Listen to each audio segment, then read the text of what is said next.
Hello, good morning, good evening mga idol. Nag-live tayo ngayon dito ngayong gabi sa rooftop. Ay mga idol, ang ganda ng panahon. Ang laki ng buwan. Malapit na mag-full moon. Yun. Yun ang buwan. Alam mo mga idol, pag malaki ang buwan, mainit ang panahon, malingasa. Ayan. Pag malapit na mamatay ang buwan, paunti-unti nang mawawala. Yan, doon natin maranasan ang maulap, kunting ulan. Pero ngayon sa panahon ng summer, talagang mainit ngayon mga idol. Panahon ng summer. Kahit may malaki ang buwan o maging maliit na naman ng buwan, walang ulan pa rin kay summer. Ngayon sabi sa mga balita, social media, ngayong May lalong uminit ang panahon. Kaya mag-iingat tayo ngayon mga idol, ngayong panahon na summer. Hindi natin pagtataka pag ganitong summer, talaga taon-taon yan. 3 buwan, 4 na buwan, yan, maramdaman natin ang sobrang init sa panahon. Ay nako, parang sumisikip ng dibdib natin mga idol sa init, di ba? Araw, hindi tayo makatulog. Sa gabi, hindi tayo makatulog na maayos dahil mainit. Puno-puno ng pawis ang higaan. Yan mga idol ang buwan. Malaki ang buwan ngayon. Yan. Diba, ang ganda ng panahon sa gabi.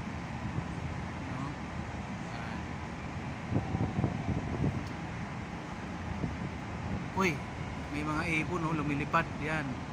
Ibon yan lumilipad. Talabong. Yan, talabong. Saan kayo magpunta? Alam mo yung mga ibon talabong na yan, nagpupunta sa ibang lugar yan. Tulad ng probinsya. Yan. Yan ang building. Building ng Lope de Vega Tower. Yan ang Lope de Vega Tower mga idol. Yan. Dito ako ngayon sa Pugoso Street, Santa Cruz, Manila. Yan. Lope de Vega Tower. Yan. Yan ang Lope de Vega Tower mga idol. Dito sa Manila yan. Santa Cruz. Yan. Ako ngayon dito ako sa rooftop. Yan. Rooftop. Yan. Yan. Yan. Ikot yan.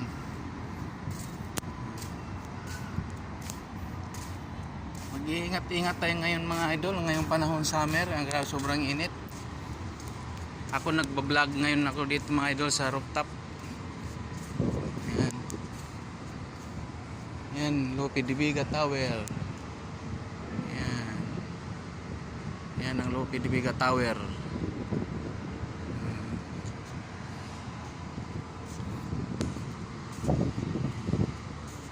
Yan. Yan mga idol, yung doon banda mga idol, daming ilaw yan. Side ng Tayuman na yan. SM Lazaro, yan. Malayo na yan mga idol. Yun sa yan. Papuntang Blumentritt. Yan, yan mga idol. Papuntang Blumentritt na yan. Yung nakikita niyo yung mga building, yan sa Tayuman yan. Tayuman, San Lazaro SM yan. Yan. Ang ganda ng panahon. Ito mga idol, dito sa malapit, dito ang Pugoso Street. Yan. Pugoso Street, Santa Cruz, Manila. Yan. Yan mga idol. Manood kayo sa video ko mga idol, itong lugar na Santa Cruz, Manila. Yan. Quezon Boulevard. Quezon Boulevard mga idol. Doon yung tinutukan ko ng camera mga idol, yan, bandang Dangwa, bilihanan ng mga bulaklak, Dangwa. Yan, Dangwa. Yan. Dito naman mga idol, dito tinutukan ko mga idol, yan, bandang UST. Yan, UST yan. UST. Yan, matataas na building. Yo, mga idol, ang ganda ng mga building paggabi, ano? Yan. Side ng UST yan. Quezon Boulevard. Yan. Yung may ilaw doon na matataas na building, yan ang Quezon, UST. So dito ako ngayon sa Manila, mga idol. Yan. Mga idol, pa-like naman sa aking YouTube, sa aking video. Like, share, pakipindot ng notification bell para tuloy-tuloy mapapanood ang ating video sa ating mga OFW. Kumusta kayo dyan? Yan. Shout out sa mga OFW yan sa iba-ibang lugar, Amerika, Japan, Korea, South Korea, Vietnam, lalo na sa ating OFW dyan sa Dubai. Ingat kayo dyan mga idol sa Dubai, at medyo thunderstorm nga dumanong nakarang araw, grabing baha. Diyos ko po, dasal lang tayo sa Diyos mga idol na sana iligtas tayo sa mga darating na mga sakuna, iba-ibang sakuna. Alam na ninyo, hindi ko banggitin kasi nakakatakot yung iba-ibang sakuna na naranasan natin dito sa mundo. Yan. Ito mga idol, yan. Yan ang Felix Huertas. Yan. Dorm yan sa mga seaman. Dorm ng mga seaman yan. Yan mga idol. Yan ang pintuan sa mga dorm ng seaman. Nandyan yung anak ni Malo na si Jobert Agasita. Yan, umalis na nung agahapon, umalis na, nakasakay na siya. Shout out pala dyan si Malo Agasita, dyan sa Sibagat, Agusan del Sur, o si Ronel ang akong igagaw. Yan, akong igagaw si Ronel o si kay Malo Agasita. Amping-amping mo diya, mainit ba diya ang panahon? Yan, mo ni ang ilang dorm sa mga seaman. Yan, Felix Huertas, Forgoso Street, corner Felix Huertas, Santa Cruz, Manila. Yan, yan, mahaba yan mga idol. Yan. Dati yan yon dati mga idol, yung Music Warehouse Disco ng 6 o'clock. Yan. Branch ng 6 o'clock. Yan, paikot tayo mga idol video natin. Yan, banda doon naman ng mga idol, Ligarda. Yan. Ligarda, papunta ng Quiapo. Yan, Malacanang. Yan, Malacanang. Yan, building na yan, bandang Quiapo yan, oh. Yan ang compound ng mga Muslim. Dito naman mga idol, nakikita ninyo building na yan, yan ang Pavilla Hospital. Ito ang sikat ng hospital ng Lope de Vega, Felix Huertas. Yan, kanan yan, Lope de Vega Street. Dito naman Felix Huertas. Yan, yan ang hospital ng Pavilla. Yan, Pavilla Hospital. Yan, sikat ng Pavilla yan, Paanakan. Yan. May bagong pavilla ngayon mga idol doon sa bandang Museries at San Lazaro, sa Pavilla Hospital, bago. Ito mga idol, mga ilan taon pa ito na nandito. Itong lumang hospital, lumang building, panahon pa ito ng mga Kastila.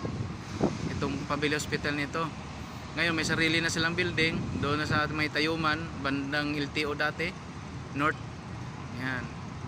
Yan, Pavilla Hospital. Yan. Manood kayo sa aking video mga idol. Paki-subscribe sa aking YouTube channel, Jerry Bantilan Vlog Charity. Para makatulong tayo sa ating mga sa kapwa nating mahirap mga idol nangangailangan. Nangarap ako talaga mga idol na makatulong tayo sa mga kapwa nating mahirap. Daan sa vlog, sa papagbablog, sa social media. Nagbablog tayo para gusto tayo makatulong sa ating kapwa. Habang buhay pa tayo dito sa mundong ito, ito na ang ating paraan na nakakatulong sa ating kapwa. Daan sa social media, vlog. Malay mo na hindi na mayroon tayong napapanood na maka-sponsor sa atin, na makatutok ako sa pagbablog na nakakatulong sa mga mahirap, tutulungan ng mga mahirap na nakakaawa, na nagugutom, natutulog sa kalye, natutulog sa eskinita. Yung karapat dapat natin tulungan mga idol, na walang wala. Yan. Dito sa Manila, Santa Cruz, o saan man dako ng lugar dito sa Metro Manila, ang daming mga mahirap. Yung mga security guard, mga kasama, mga ka-5'9" ko, kung saan sa mandako, dami rin mga mahihirap security. Tulad ko, nababaon sa utang. Security ako mga idol, tamang-tama lang sweldo, hindi sapat. May 5-6 pa, wala, kulang pa sa ano. May nag-aaral pa na college, nag-aaral pa sa akin ng college. Ang hirap ng buhay, ang hirap, hindi sapat ang sahod sa security. Wala naman tayo natapos sa pag-aaral, hanggang dito na lang tayo sa security, na minimum lang ang ating sweldo. Yan. Please mga idol, pag-support lang sa aking FB, Facebook, Jerry Bantilan 56. Yan. Sa aking YouTube channel, Jerry Bantilan Vlog Charity, mga idol. Support mga idol. Sana mapanood niyo aking mga video na hindi man kanggandahan ng aking video. Maiksi lang. Short video lang ang iba nito mga idol, kasi itong cellphone natin hindi pwede na mahaba ang video eh. Hindi pwede mahaba ang video kasi maghahang. Mahal kasi ang cellphone ng iPhone na pambablog talaga. May aeroplano, oh. Yan, oh, dumadaan yung aeroplano dun sa may UST. Yan. Yan, aeroplano yan, oh.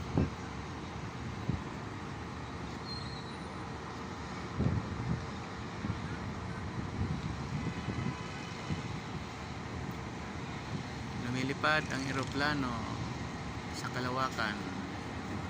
Ang ganda ng langit. Ayan mga idol, oh. Buwan.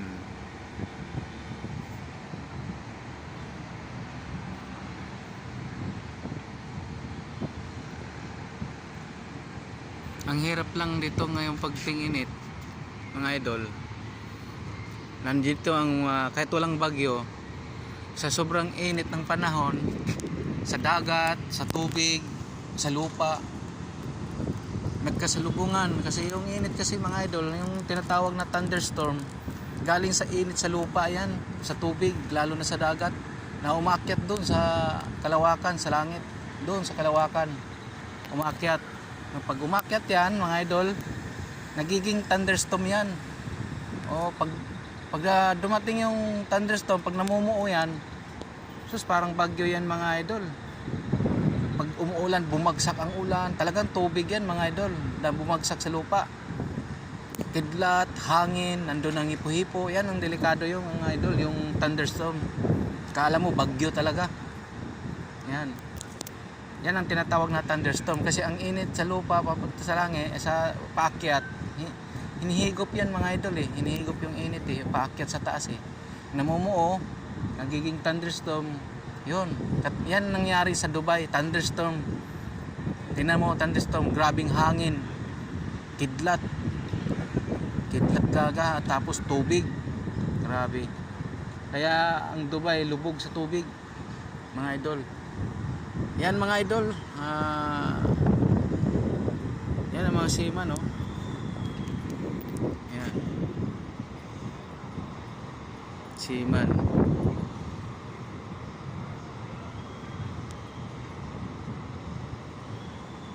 Usap-usap mga seaman.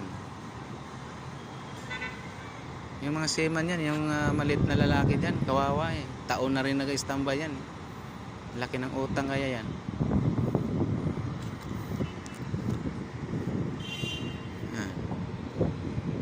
Pabilia Hospital, Felix Huertas.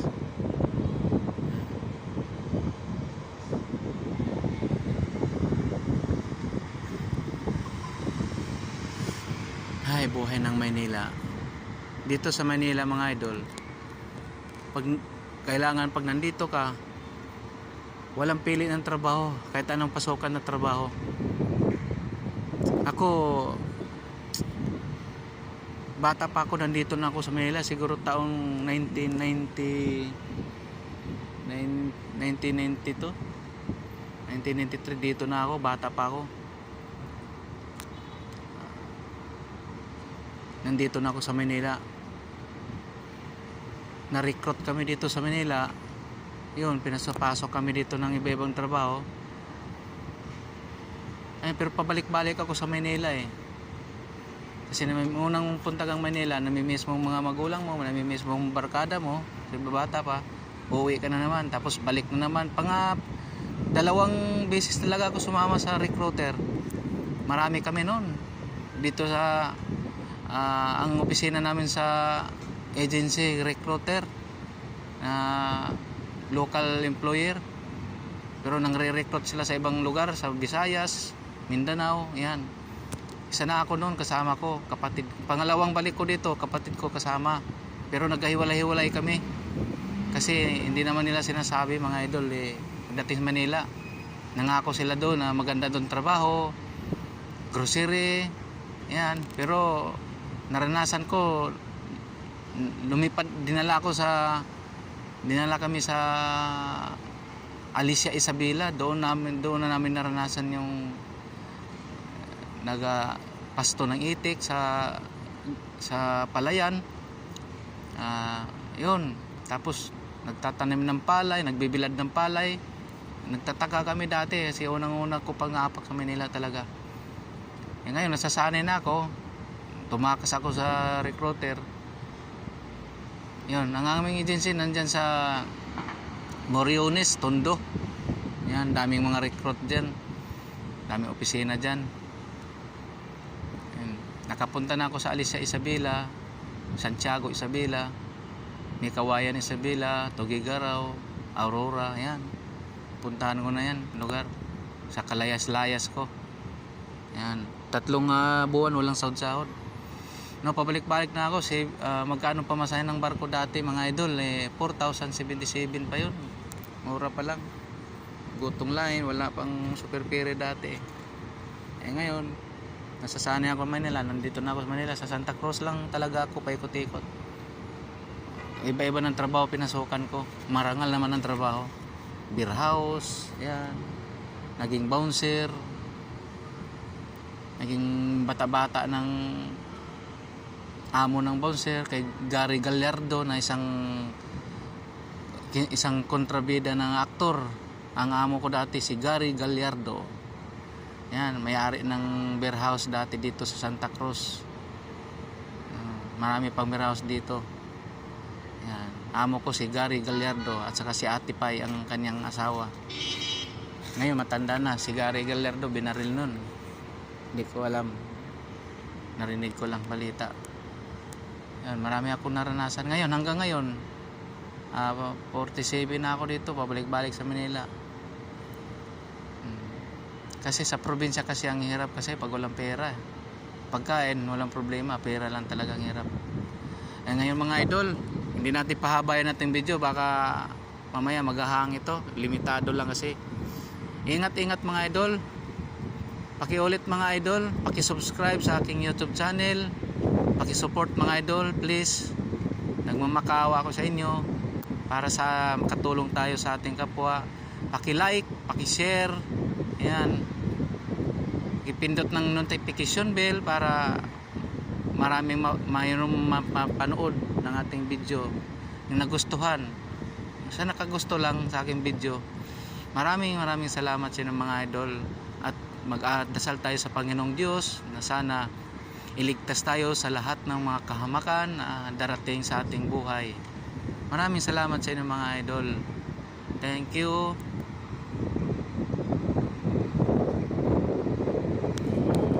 Maraming salamat mga idol. Ito mga idol Ingat mga idol, ingat. Bye bye. Bye bye mga idol. Bye bye.